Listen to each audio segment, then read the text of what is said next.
From 2010 to 2020, the Spanish-speaking population in the state of North Carolina exploded by a staggering 40%. The most recent census information informs us that there are now about 1.1 million Spanish-speaking people in the state. North Carolina Baptists, through research, have concluded that approximately 90% of them, or about 900,000 of them, have no relationship with Jesus Christ. No longer do we have to go to the mission field. God has brought the mission field to us. And now it is our responsibility as the Church of Jesus Christ to advance the gospel, to increase the volume of the gospel among the Spanish-speaking community in this state. I'm excited for you to meet Juvenal Gonzalez, and I pray that as you hear his story, as he shares his heart, that you will be moved in the same way that we were moved. Meet Juvenal Gonzalez.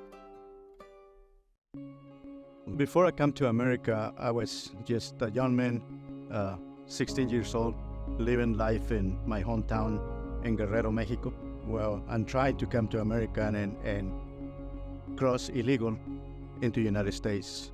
I drive the bus without knowing any word of English to North Carolina, where I start working in the tobacco fields and sweet potato fields. I got to the hospital at Fayetteville, North Carolina, and the doctor told me that I only have 6 to 8 months to live. And that's when I look at the ceiling and I say, Lord, I'm gonna live for you, whether it's 6 months or 8 months. And the doctor told me that I don't have anything.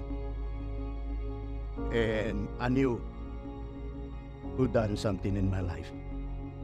As soon as I got out of the hospital, I find out that First Baptist Clinton, North Carolina, has a Hispanic church where Dr. William Ortega was the pastor.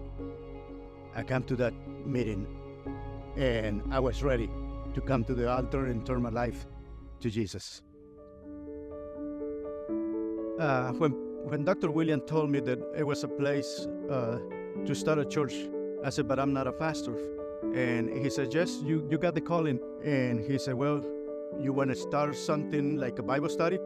And it sounds good, a Bible study. I said, okay, I start a Bible study. And from that Bible study, it grew up to become a church. And then soon we started another one in Rayford, and another one in Elizabethtown.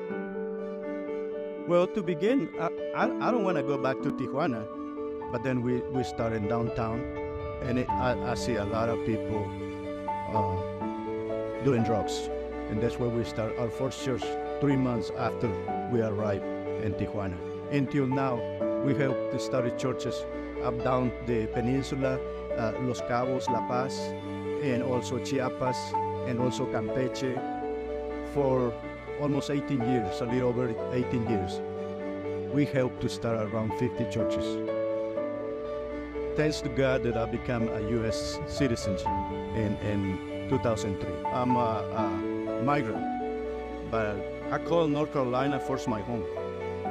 North Carolina has over 1 million Hispanic people. I thank God we love to see all these people to come to the knowledge of Jesus Christ. And my desire is to prepare the Hispanic church to go out from North Carolina also to fulfill the Great Commission. Hopefully, as you've been listening to Juvenal share his vision and his story, you've been asking yourself the question, how can I come alongside of this incredible gospel work? You can partner with Hope Church, the Piedmont Baptist Association, and the Triad Church Network by following the instructions on the screen. God bless.